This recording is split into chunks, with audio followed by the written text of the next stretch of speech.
Paling tidak dalam 2 kali 24 jam, nama Muarar Sirait, seorang politisi yang tentu kita semua banyak tahu tentang sepak terjang beliau, kali ini diterjang oleh badai ya, perlawanan oleh publik karena pilihan sikap politik beliau ketika mempresentasikan tentang tupoksi beliau di Kementerian Perumahan, tidak memasang foto Gibran pada saat berada bersama dengan anggota DPR dan juga ketika berada di tengah-tengah forum koordinasi pimpinan daerah se-Indonesia. Dan ini menuai badai perdebatan di ruang media sosial. Paling tidak mau mengatakan bahwa nama Muara Sirait paling banyak dibicarakan sepanjang sejarah politik beliau kali ini. Nah, bersama-sama di ruang Bukan Ahli Filsafat, kita mencoba untuk menelah tentang pilihan sikap atau gagasan, ide, dan tentu kita akan mencari argumentasi atau eksplanasinya, penjelasan di balik hal itu dengan cara menafsirkannya. Selamat datang teman-teman di Bukan Ahli Filsafat. Kita ingat pada sebuah kisah atau sebuah pernyataan mengatakan bahwa politik itu kalau tidak digelitik atau menggelitik dia tidak asik ya. Paling tidak itu bisa kita underline atau kita garis bawahi untuk memahami dinamika politik di Indonesia khususnya seputar kehadiran Gibran Rakabuming Raka sebagai orang nomor 2 di Republik ini. Nah, apa yang disampaikan oleh Bang Muarar ini menarik untuk kita telaah ya, apa yang sebenarnya menjadi reasoning atau alasan beliau, karena bagaimanapun juga kita melihat bahwa sikap ini agak tentu bagi sebagian besar kalangan adalah sebuah sikap yang jauh dari ekspektasi atau harapan bagaimana bisa menghargai ya, pilihan demokrasi, ya, produk pemilu, bagaimanapun dinamika yang ada di dalamnya, paling tidak kita secara konstitusional sudah memiliki presiden dan wakil presiden. Nah, dalam satu forum yang disampaikan terjadi, maksudnya berlangsung di tanggal 7 November yang lalu, mana di hadapan para pemimpin-pemimpin yang notabene adalah para elit-elit ya, elit-elit partai dan seterusnya.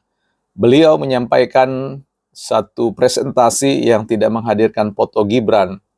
Dan ini sontak membuat publik merasa bahwa sengkot mereka dihianati dalam konteks bernegara, dalam konteks berpolitik di Indonesia.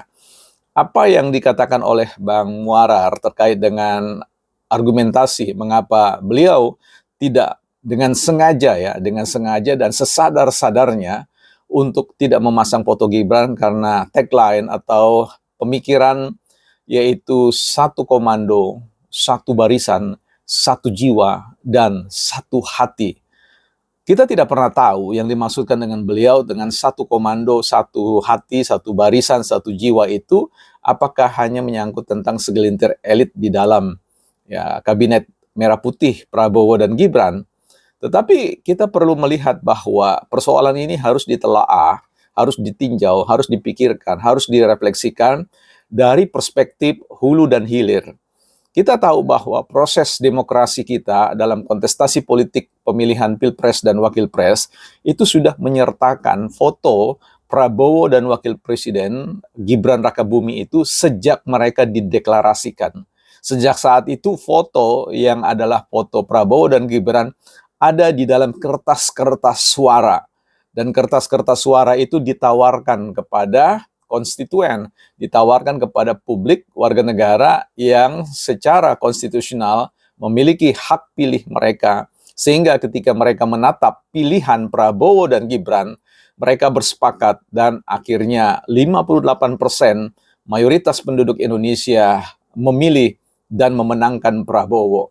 Dan sejak saat itu, mestinya, idealnya bahwa foto Prabowo dan Gibran itu harus ya mengalir dari hulu ke hilir ya, dari sejak mereka dipilih, ditetapkan, kemudian dicoblos dengan dua gambar foto itu. Dan tentu sudah menjadi sebuah kelaziman bagi kita sejak Republik ini berdiri, di mana ada foto presiden, di situ ada foto wakil presiden. Mereka adalah dua produk yang tidak bisa di-split, yang tidak bisa dibelah, yang tidak bisa dipisahkan, yang tidak bisa diceraikan. Karena ketika kita menceraikan salah satu, maka ini ada problem politik yang sangat serius yang harusnya tidak dilakukan oleh seorang yang sudah malang melintang, ya, makan asam begaramnya dan minum air laut, ya, asinnya air laut dalam berpolitik.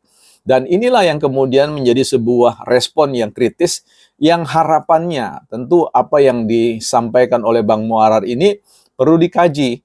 Karena ketika kita melihat sepintas, ya, mudah-mudahan ini tidak keliru, bahwa dalam presentasi itu beliau tidak menempatkan diri sebagai orang yang berada di bawah secara struktural, ada di bawah Prabowo dan Gibran.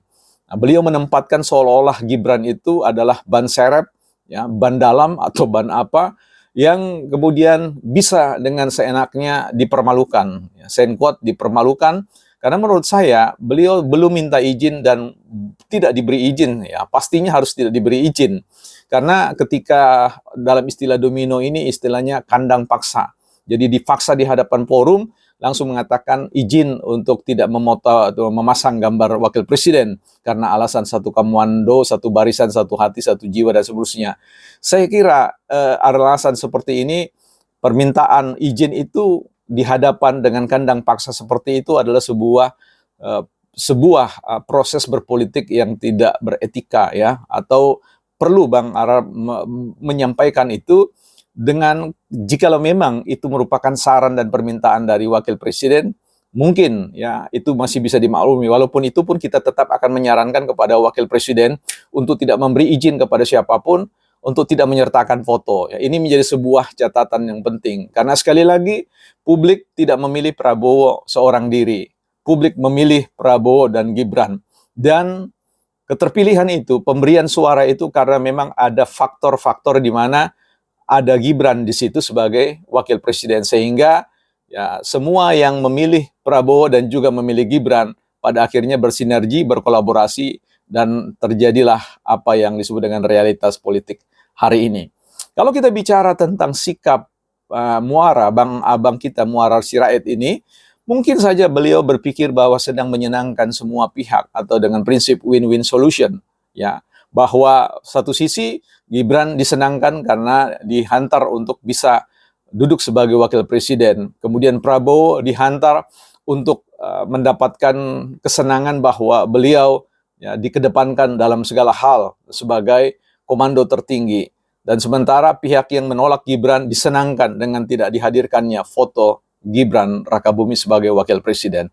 Saya kira saya ingin menegaskan bahwa ini yang disebut dengan fallacy, ya, wrong belief, ya, satu keyakinan yang keliru, wrong belief and wrong idea, ya, sebuah ide atau gagasan yang menurut saya ini tidak tepat. Sehingga saya kira Pak Prabowo atas nama konstitusi, atas nama demokrasi, atas nama politik di negeri kita, mohon instruksikan kepada seluruh kementerian untuk menghadirkan foto Bapak berdua, sebab bagaimanapun uang yang gambarnya hanya sebelah itu tidak laku. Dengan demikian eksistensi kewibawaan Bapak sebagai Prabowo juga dipertanyakan. Karena itu mari kita jangan dipecah belahkan, terlepas dari siapapun yang sedang memimpin, Pak Prabowo dan Wakil Presiden, kita semua sebagai rakyat Indonesia akan mendukung secara konstitusional, bukan terseret pada suatu dunia politik yang mengasikkan, yang kalau tidak digelitiki tidak asik, ya. Bagi kita,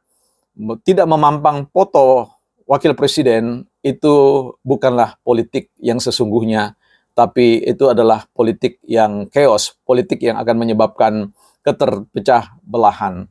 Karena itu bukan ahli filsafat menyapa pikiran-pikiran sehat untuk mengkritisi di balik pemikiran-pemikiran, keputusan untuk tidak menghadirkan foto merupakan sebuah pilihan atau sliding politik, ya, ketergelinciran politik, bukan partai politik dan bukan ahli filsafat.